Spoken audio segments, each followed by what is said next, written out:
से उत्तर प्रदेश की ये समस्या है। अगर समस्या है तो समस्या को बताने वाला व्यक्ति भी चाहिए, और समस्या हल कैसे होगा ये भी हल कराने वाला व्यक्ति चाहिए। जैसे बुखार हो गया, दवाई देने वाला व्यक्ति चाहिए और दवाई खिलाने वाला व्यक्ति चाहिए, तभी ना मरीज सही होगा। उसी प्रकार से जब इस बात की चर्चा, विधायक बहुत हैं, यहां से भी विधायक हैं, बगल से भी विधायक हैं, बगल से विधायक हैं, मतलब मऊ में आपके 4 विधायक और 1 सांसद। 4 विधायक में कोई विधायक, आप YouTube पर सर्च करके देख लीजिएगा, हमारी बात को थोड़ा गौर से समझिएगा कि मैं कहना क्या चाहता हूं। आप YouTube पर सर्च करके देख लीजिएगा, 2022 में सरकार का गठन हुआ और 2023 बीतने जा रहा है। इस पूरे कार्यकाल में विधानसभा के अंदर 403 विधायक बैठते हैं और कोई विधायक इस बात की चर्चा नहीं किया कि जो गरीब हमको वोट किया, कनेक्शन बिजली का फ्री में आया, लेकिन उसके बाद गरीबों के दरवाजे तक जो बिजली बिल भेजा जा रहा है, इतनी ज्यादा पैसा क्यों भेजा जा रहा है, इस पे किसी का ध्यान नहीं गया। ध्यान किस पे गया? विधायक खड़ा हुआ तो कहा कि हमारी जो निधि है ना, वो 2 करोड़ से 5 करोड़ करिए। कोई खड़ा हुआ तो वो कहा कि हम क्षेत्र में चल नहीं पाते, इसलिए हमारा तेल का व्यवस्था और कर दीजिए।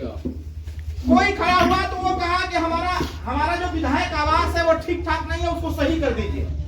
लेकिन इसी उत्तर प्रदेश के जहूराबाद से जीता हुआ एक प्रत्याशी माननीय ओम प्रकाश राजभर जब सदन में खड़ा हुए, उन्होंने कहा हम तो कुछ नहीं चाहिए, बस एक बात की जानकारी हमको देने का काम करिए।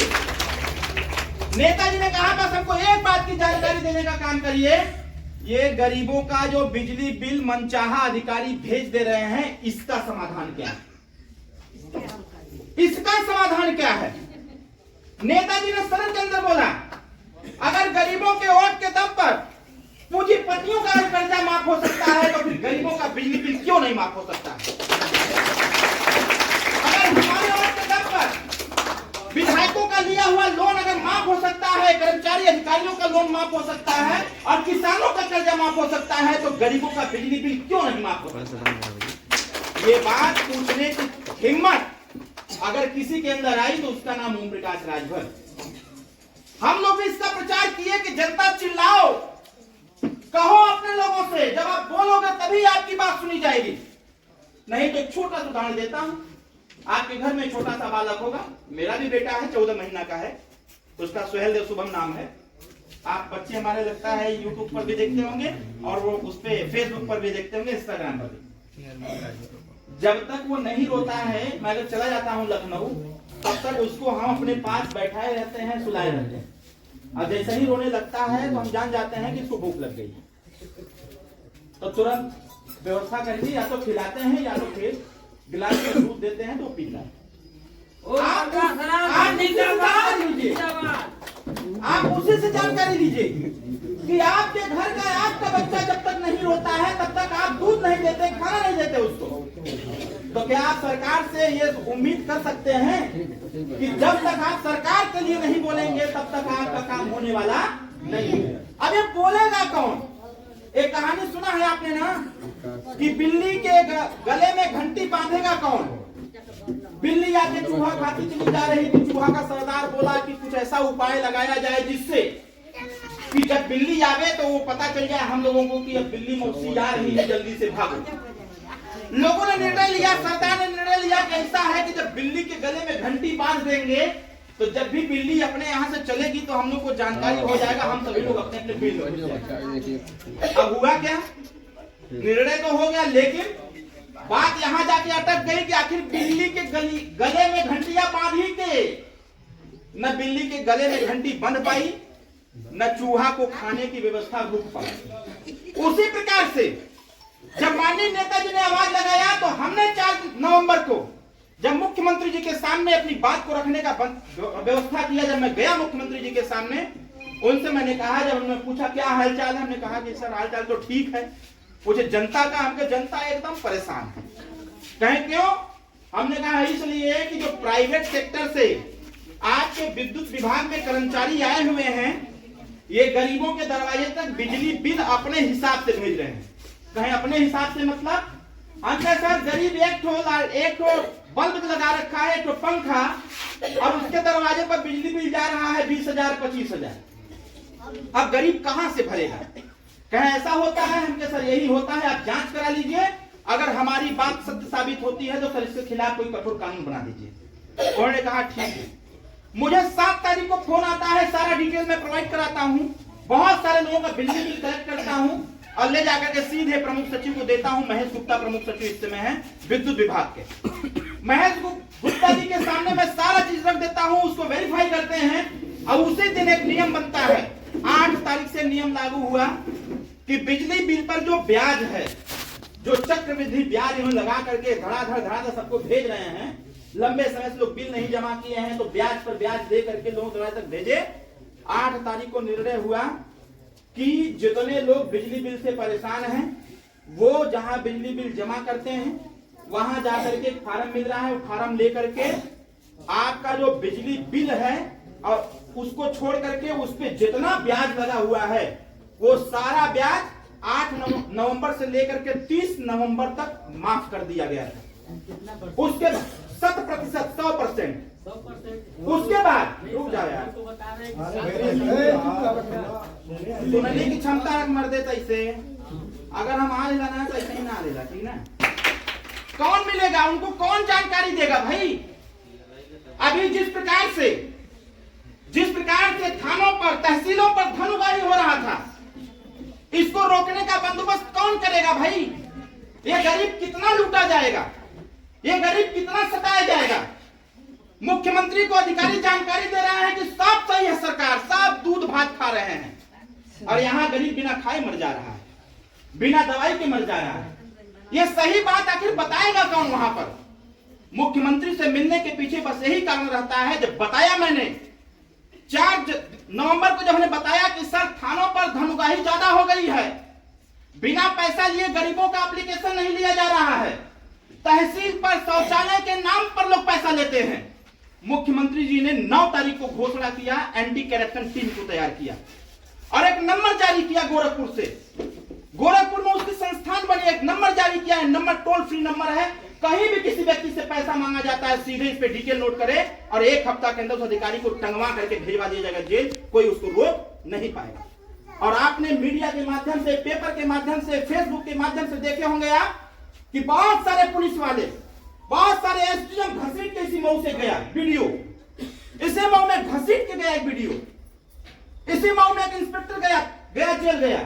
तमाम लखनऊ के बीबीडी थाने का चौकी इंचार्ज घसीटते हुए पुलिस वाले लेके गए क्योंकि पैसा ले रहा था।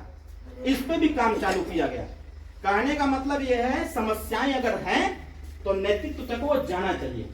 अब हम लगे हुए हैं कि जब अभी जानकारी नहीं है गांव के लोगों को कि हमारा ब्याज दर माफ हो रहा है, तो इसका मतलब जब डेट बढ़ाएंगे, इसको थोड़ा प्रचार प्रसार में लाएंगे तो सारे लोग जब जागरूक हो जाएंगे तो ये बिजली बिल की समस्या मैक्सिमम खत्म हो जाएगी। इसके बाद की भी व्यवस्था है, इसके बाद की भी व्यवस्था है। टोटल उत्तर प्रदेश का जो बिजली बिल का बकाया है वो 664 करोड़ रुपया है, 664 करोड़ रुपया, और 8,000 करोड़ रुपया लगा करके राम मंदिर का निर्माण कराया जा रहा है। बहुत सारा पैसा लोगों ने भेजा है ट्रस्ट में। हम लोग जब बात करते हैं तो सिस्टमेटिक बात करते हैं। माननीय योगी जी से उधरी भी सदन में कहा गया कि इसको माफ कर दीजिए।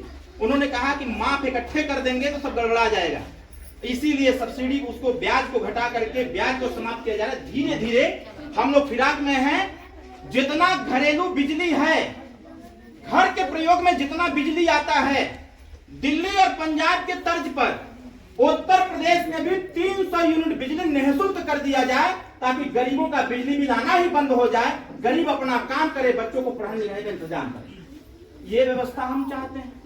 और लड़ेगा कौन इस पे? जब हम लोग लड़े तब जाकर के थोड़ी सी व्यवस्था हुई। आज व्यवस्था की जा रही है कि आपकी बात आपके तक कैसे पहुंचेगी, सरकार की योजनाएं आपके गांव के घर तक कैसे पहुंचेगा, इसके लिए एक योजना चलाई जा रही है। आप भी टीवी पेपर में देख रहे होंगे कि गांवे गांवे एक मोदी जी का गाड़ी आवा था और गाड़ी आकर के पूरी योजना बतावा था, कागज पेपर सब दे था कि भाई तुम लोग जागरूक हुआ, हई करो, हऊ करो, ऐसे करो, वैसे करो। कहने का मतलब यह है कि आप कैसे जागरूक होंगे, उसके लिए सारे हथकंडे अपनाए जा रहे हैं। कुछ अधिकारी मिल करके ये लुटाई पिटाई सब चालू किए हुए हैं। ऐसे लोगों के खिलाफ भी कार्रवाई हो रही है। तो मेरा कहने का मतलब यह है कि जब जागरूक रहेंगे, एकत्रित रहेंगे, इकट्ठा रहेंगे, हम जैसे लोग जब आएंगे तो छोटी छोटी बातों को बताएंगे। जैसे यहाँ इतने लोग हैं, अभी जितेंद्र भाई ने बताया कि जो इलाज के नाम पर, जैसे एक तीसरी समस्या थी, जानकारी के लिए बता दें आपको, जैसे इस समय आयुष्मान कार्ड बन रहा है, सरकार का निर्देश जारी हुआ कि एक राशन कार्ड में 6 यूनिट जिसका होगा उसी का आयुष्मान कार्ड बनेगा। कहा है भाई, जेकरे राशन कार्ड में 2 लोग 3 लोग हों उनका काहे ना बनी। इस बात को कल जब मुख्यमंत्री जी से कहा गया तो उन्होंने कहा कि ये तो गलत है। हम कहे सर आप ऐसा निर्देश जारी करिए कि अगर घर में एक भी व्यक्ति है तो उसका भी आयुष्मान कार्ड बन जाए। उन्होंने कहा कि अधिकारियों ने मिसकन्विंस किया। हमने कहा सर आप स्वास्थ्य की टीम से पूछ लीजिए, और अगर इसकी व्यवस्था बन जाती है, क्योंकि जनता परेशान है इलाज के लिए, सही इलाज के लिए हॉस्पिटल में जाते हैं तो आयुष्मान कार्ड जिसके पास है उसका भी इलाज नहीं हो पाता है। बीच में एक निर्देश पेपर में आया था, जो पेपर पढ़ते होंगे आप, सुने होंगे या पढ़े होंगे, मुख्यमंत्री जी ने कहा कि आयुष्मान कार्ड से जिस भी हॉस्पिटल में इलाज होता है पेशेंट का, अगर हॉस्पिटल अगर ढिलवई करता है तो उसके हॉस्पिटल की मान्यता ही रद्द कर दी जाए। मुख्यमंत्री जी का निर्देश ये उसी समय 4 तारीख को मैं मिला, और फिर कल मिला हूं। कल मैंने कहा कि सर उसको थोड़ा आप नीचे लाइए, 2 यूनिट 3 यूनिट 4 यूनिट ऐसे कर दिए जिसके पास राशन कार्ड है या फिर व्यक्ति है आधार कार्ड है उसका आयुष्मान कार्ड बन जाए। उन्होंने बोला कि टीम कैबिनेट बैठती है, इसके बाद विचार करके हम करते हैं। चौथी 5वीं चीज, जैसे जितेंद्र जी ने बताया कि माननीय ओम प्रकाश राजभर जी ने 17 करोड़ रुपया दिया इलाज के लिए। क्या हमारे घरे रखा का पैसा? हमारे घर तो पैसा नहीं रखा था। हर विधायक हर सांसद का नियम है ये।